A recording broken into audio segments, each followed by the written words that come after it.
Hi guys! Good morning! Welcome back to our channel. Ano today's vlog ni Payong Kaibigan na isang magandang topic po ulit yung ating pag-uusapan. At ito ay para naman sa lahat ng may bank account dyan sa Pilipinas. Or syempre, para sa ating mga kababayan na nagpaplano na mag-open ng account for whatever purpose. Diba? For savings or for emergency fund. And I would assume guys na dapat tayo pong mga OFW kahit pa paano ay may sarili na po tayong bank account. So ang magandang balita po dyan, simula po March 15, 2025 ay itinaas na po yung maximum deposit insured coverage. Diba? Kasi dati po ang insured lang, diba? Sa mga naitatabi nating pera dyan ay 500,000 pesos. Pero simula po ng March 15, 2025, ito po ay doble, 'di ba? Itinaas po nila sa 1 million pesos. Kaya kahit papaano ay medyo safe na rin na maglagay po ng ating pinag-ipunan, pinagpawisan sa ibang bansa diyan sa bangko natin sa Pilipinas kasi 1 million pesos na po yung insured amount. So kung kayo po ay may mga pera na nakalagay sa mga commercial banks, 'di ba? Sa mga rural development banks, savings banks, at syempre ang mga sikat po ngayon ay yung mga digital bank. So make it sure guys na kung saan man po kayo naglalagay dyan, ay regulated po sila ng Bangko Sentral ng Pilipinas. Kasi kapag regulated po yung bangko or yung financial institution ng BSP, ay sinisigurado po na dapat yung bangko na yan ay member po ng PDIC or ng Philippine Deposit Insurance Corporation.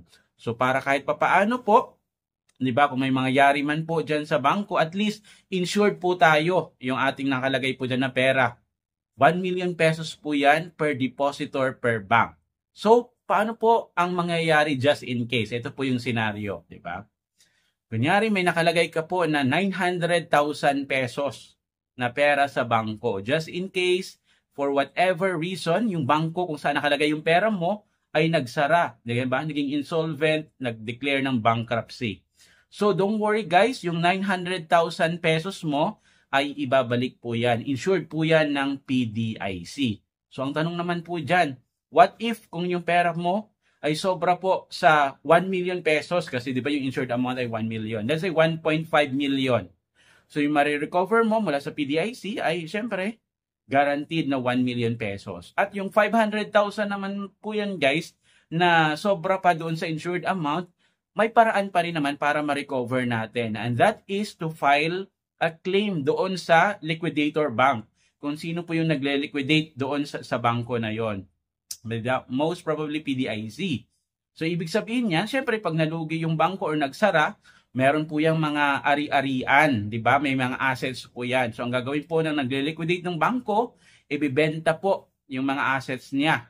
At syempre, yung proceeds or yung pinagkakitaan doon sa pagbebenta ng mga assets, yun po yung gagawin, di ba? Pangbayad sa mga liabilities or mga pinagkakautangan ng bangko na yun na nagsara.